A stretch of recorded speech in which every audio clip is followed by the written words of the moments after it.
Hello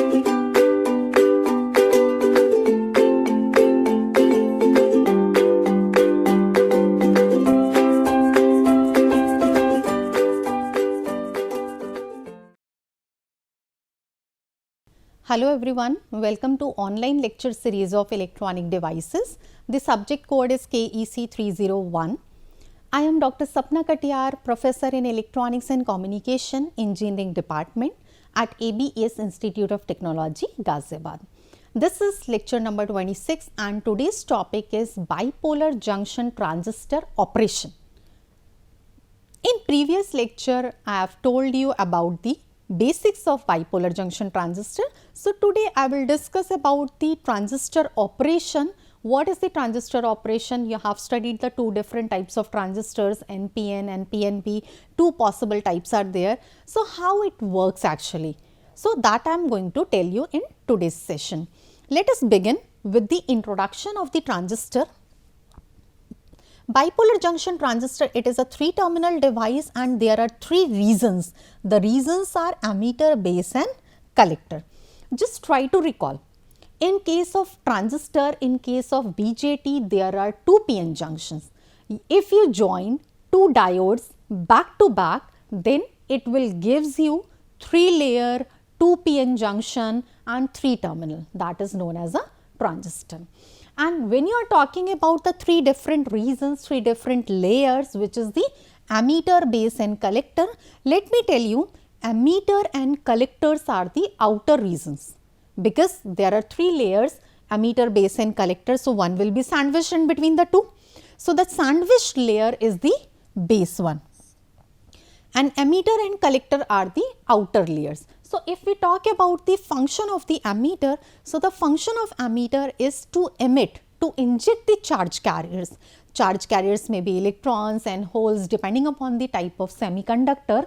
So, that could be the charge carriers and the function of emitter is to emit, to inject the charge carriers as much as possible. Since its function is to emit the charge carriers, it means it must be heavily doped. The function of base is to pass, to cross, to allow the charge carriers which are emitted from emitter and they will be collected by the collector. Since the function of base is this only, the base region that is very thin.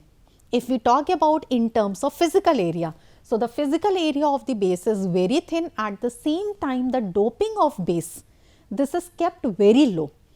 It means if the base terminal doping is kept very low, there will be some quite small amount of the charge carriers. If the charge carriers are holes, then electrons which have been emitted from the emitter, they will be recombined with the available holes in the base and mostly remaining charge carriers which are emitted from emitter, they will be reached to the collector. They will be collected by the collector terminal.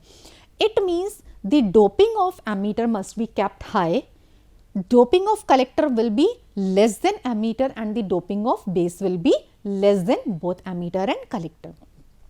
At the same time, because the function of the collector is to collect the charge carriers which are emitted from the emitter, it means they are going to dissipate heat. So, collector can dissipate some nominal amount of heat or sometimes some higher amount of heat. That is why the physical area of collector is kept high.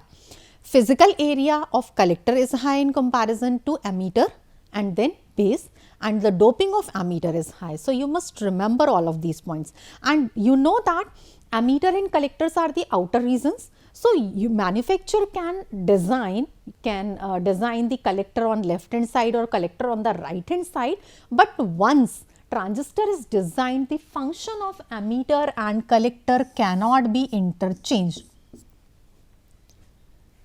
If you are thinking both are made from the same type of material, so their function can be interchanged, no. Function cannot be interchanged of the emitter and collector. I have told you in detail what is the function of emitter, what is the function of collector. So, it could be designed on either side but cannot be interchanged. NPN transistor, as I have told you, NPN and PNP transistors, 2 different types are there. NPN means you are connecting 2 diodes also back to back. So, in case of NPN, this is one diode, NP this is one diode, PN connected back to back. So, these are the two junctions, two PN junctions.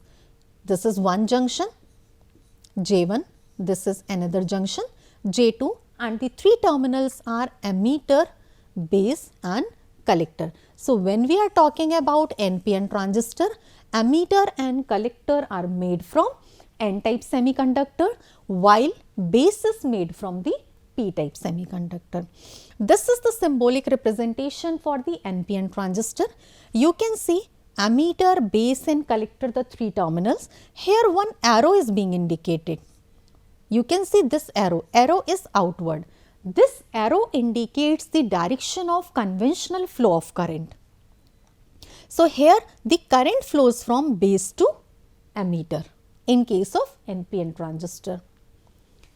In case of PNP transistor, PNP, from the name itself it is clear, PNP means emitter and collector are made from P-type semiconductors, while base is from N-type semiconductor. You can see emitter and collector from P and base is from N. Here also two junctions, these two junctions, J1 and J2.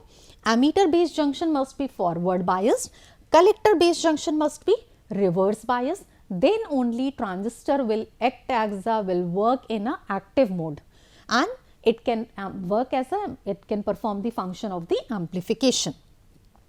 This is the symbolic representation for the PNP transistor. Here you can see this arrow is inward. Arrow indicates the direction of conventional flow of current. Inward means here current flows from emitter to base. You must remember this term as well. And here also you can visualize PNP transistors. The two transistors connected back to back, one is PN, other is NP. So, N is the common reason, can be clubbed, right. Must remember, doping of emitter must be kept very high, doping of base will be very less, and the physical area of the base is also very less. So, in this particular manner you can explain the two different types of transistors, which is NPN and PNP. And see, in the earlier days, heavy vacuum tubes have been used in the electronics. So, transistors have replaced those heavy vacuum tubes. Switching time of transistor is very fast, its size is very small, long life, very less power is dissipated. So, these are the advantages because of which transistors have replaced the heavily vacuum tubes, and it can perform very well in any of the electronic circuitry. Now, let us discuss in detail about NPN transistor operation. NPN. Immediately you will be able to draw the NPN transistor emitter and collector from N-type semiconductors and bases with the P-type semiconductor. You can see in this particular case NPN. Here see emitter base junction. There are two junctions, this is junction 1, this is junction 2, and for a transistor to work in an active region, emitter base junction must be forward biased, collector base junction must be reverse biased, right. See, junction J1 must be forward biased. See how the battery is being connected. Negative terminal of the battery is connected with N terminal and positive is connected with the base. J2 must be reverse biased. It means N is connected. This side is connected with the positive terminal of the battery and base is connected with the negative terminal of the battery. Now, let us understand in detail about its operation. What is the function of emitter? Function of emitter is to emit the charge carriers, to inject the charge carriers, and its doping is kept high. When we are talking about NPN transistor, it means it is made from N-type semiconductor. So, here the majority charge carriers will be electrons. Electrons will be the majority charge carriers, holes will be in minority. Similarly, in case of P-type, base is made from P-type semiconductor, but the doping of base is kept low, but still the majority charge carriers in P-type semiconductors are holes, while electrons are in the minority over here.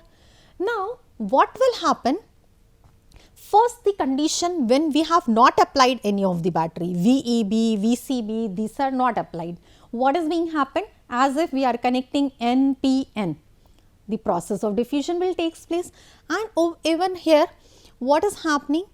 Electrons, that is the condition of the unbiased, but when you have connected the batteries, that is the condition of the biasing. And as I have told you in the previous session that there are 4 possible types of biasing depending upon the manner in which these batteries are connected across the emitter base and collector base junction. The 4 possible manner in which a transistor can work, which is the active region being shown over here. If you invert this battery as well, that will be the condition of the inverted mode. Cutoff mode, both the batteries are reverse bias, and saturation mode, both the batteries are in will forward bias the junction J1 and J2. Now, in this particular manner, what will happen? As you know that the electrons are the majority charge carriers in emitter.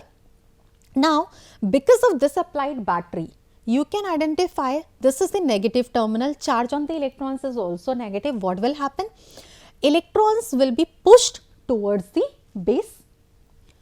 When electrons will be pushed towards the base, these electrons will cross the junctions, and what will happen?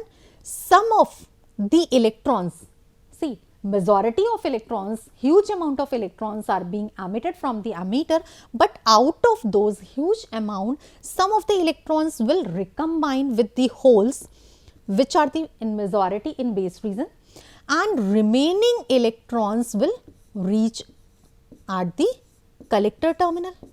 This is the function of the collector, to collect the charge carriers, and that is why collector this particular region is emitting huge amount of like heat. That is why its physical area is kept higher. Now, what will happen over here?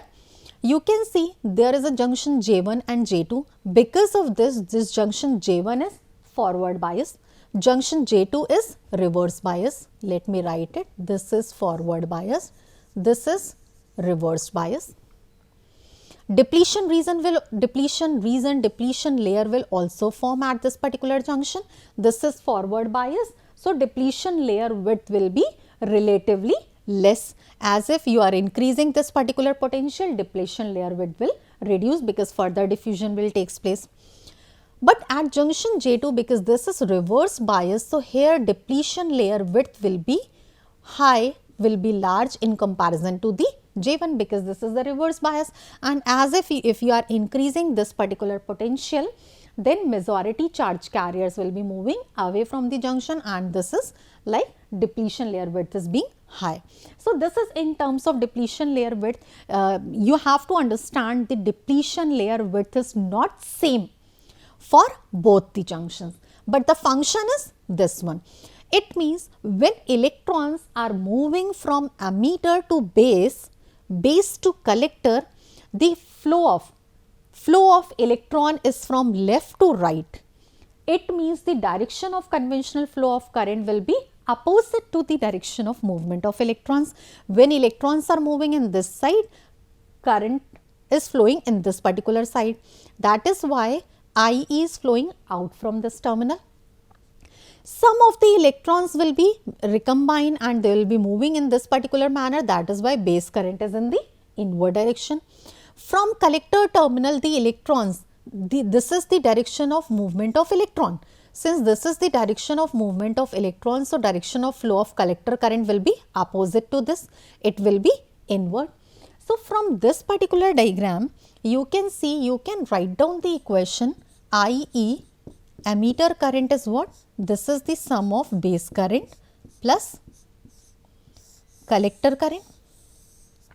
You can write down this particular expression. At the same time, you know that the value of base current, this is very, very small. It's approximately 2% of that. So, since the value of this base current is very, very small, it means this base current value is less in comparison to the emitter and collector. So, if you neglect this term, then emitter current is almost approximated to the collector current, right. So, in this particular manner you can write down the equation of current as well. If you have to write down the gain, see, transistor is a current control device, you must remember it. Transistor is a current control device because input current controls the output current, voltage and power. So, you can calculate the gain as well. If you see in this particular circuit, base terminal is common with the ammeter and collector. So, you can calculate the gain as well. Gain is what? The ratio of output current to the input current. Here the ratio is what? IC over IE. You can calculate the AC current gain, you can calculate the DC current gain, both the gains you can also calculate. So, in this particular manner you can explain the NPN transistor operation, and you must remember that it works very efficiently, switching time is very fast. Now, let us discuss about the PNP transistor operation. PNP transistor operation, the another configuration, one is NPN, other is the PNP. From this name itself it is clear. Now, you will be able to recall it very quickly. Ammeter and collector terminals are made from p-type semiconductors, while base is made from n-type semiconductor. In this particular configuration, you can draw it also very nicely. PNP, ammeter, base and collector, and here also two PN junctions exist. As you are aware that there are two PN junctions, three layers are ammeter, base and collector, and three terminals, ammeter terminal, base terminal and collector terminal, right. Two junctions, three layers and three terminals, and this is how two diodes are connected back to back. So, in this particular case, what is happening in the case of the PNP transistor operation? In case of P, which is made p-type semiconductor, which is used to manufacture, which is used to form ammeter and collector. In case of p-type semiconductor, the majority charge carriers are holes. Here the majority charge carriers are holes and minority charge carriers are electrons. In case of base, which is made from n-type semiconductor, here electrons are in the majority while holes are in the minority. At the same time, the number of electrons also will be very less because the base region is also thin. At the same time, the doping of base level is kept very low in comparison to the ammeter and collector. Doping of ammeter is high, doping of collector is in between the ammeter and base, and the doping of base is very less. So, here in this particular region, what is happening? Majority charge carriers, which are electron, that is very less. At the same time, what is being happening over here?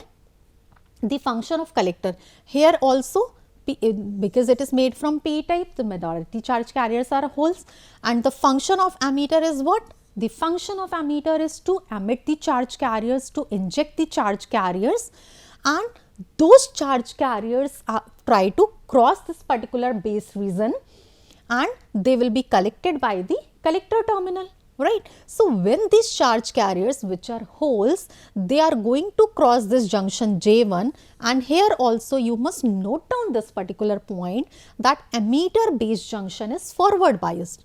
Ammeter base junction is forward biased. Why?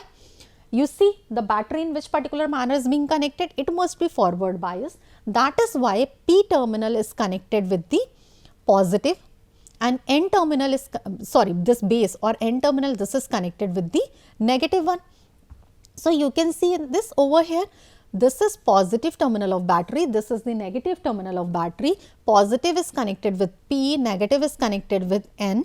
So, in this particular manner, this battery, this biasing does forward biasing to this junction J1, while collector base junction, the battery is being connected in this manner. Negative terminal of the battery is connected with P, positive is connected with N. So, this reverse bias the collector base junction, which is actually the requirement of a transistor to work in the active mode.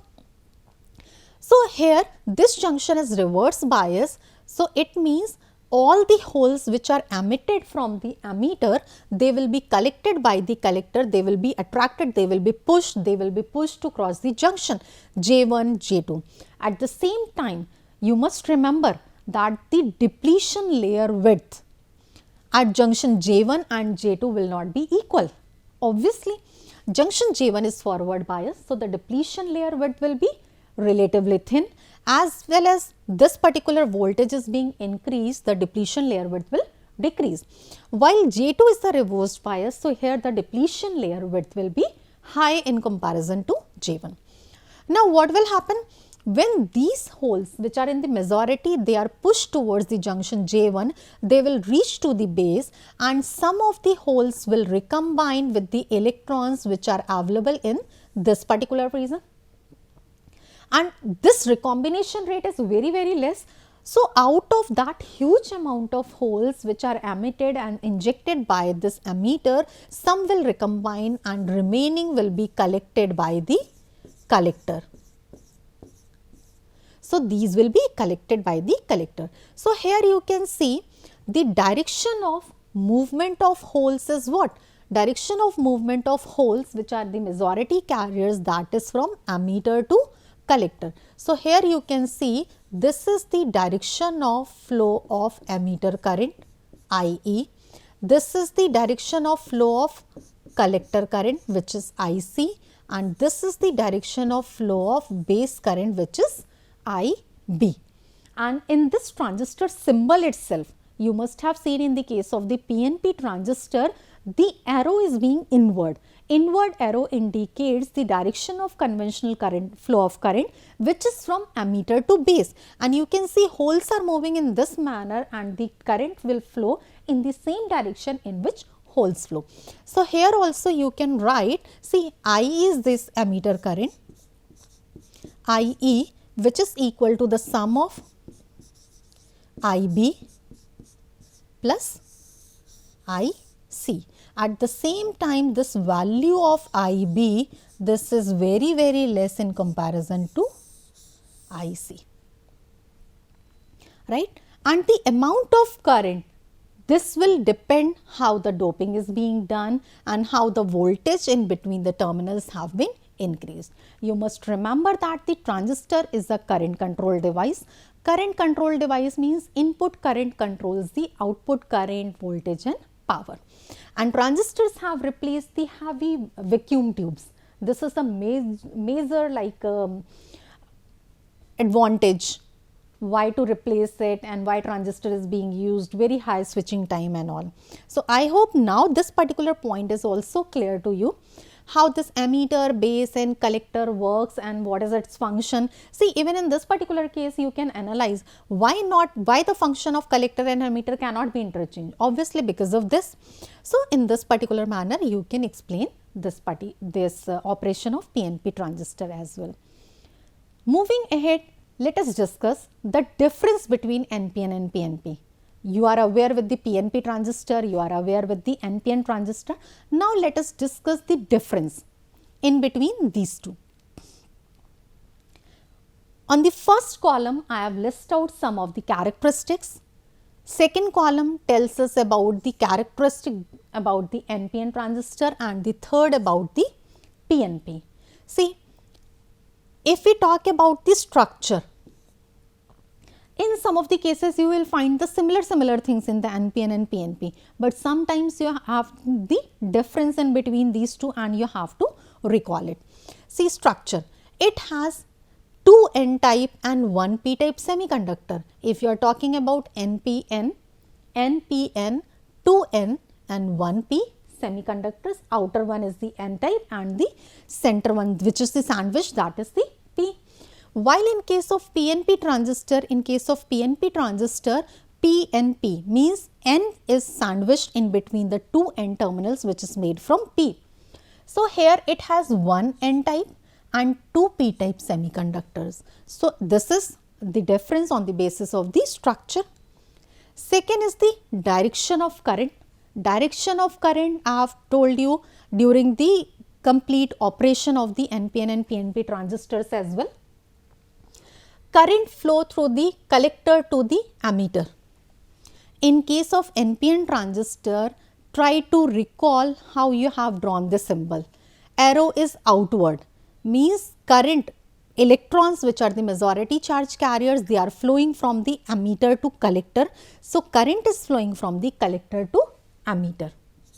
While in case of PNP transistor, holes which are the majority charge carriers, they are emitted or injected by the ammeter and they are going to collect by the collector. So, holes are moving from ammeter to collector and here current will also flow from ammeter to collector, same direction in which the holes are moving. Third is the majority charge carrier. Majority charge carrier, in case of N-type NPN transistor, ammeter is made from N-type semiconductor where pentavalent impurity is being added to a pure semiconductor and each and every pentavalent impurity is contributing one free electron. It means N-type semiconductor has electrons in the majority. That is why majority charge carriers are electrons in NPN. While in case of PNP transistor, ammeter is made from P-type semiconductor and since ammeter is made from P-type semiconductor, then what will happen? P-type semiconductor is formed when a trivalent impurity is being added to the pure semiconductor. Trivalent impurity means which are having 3 valence electron. So, in that particular case, to complete the octet, it will have a tendency to accept 1 electron, means it has 1 vacancy and each and every vacancy is contributing 1 hole. So, in case of PNP transistor where ammeter is made from P-type semiconductor, here holes are in the majority. Minority charge carriers if we talk about, so holes are the minority charge carriers in case of NPN transistors, while electrons are in the minority in case of PNP transistors. As if you know that in case of NPN, electrons are in majority, holes are in minority. In case of P-type, holes are in majority and electrons are in minority. Switching time. If you compare the switching time in between NPN transistor and PNP transistor, the switching time of NPN transistor is faster while for PNP it is slower. Switching time of NPN transistor is high always. Why? You must be worried, you must be curious about this. Why the switching time of NPN transistor is high?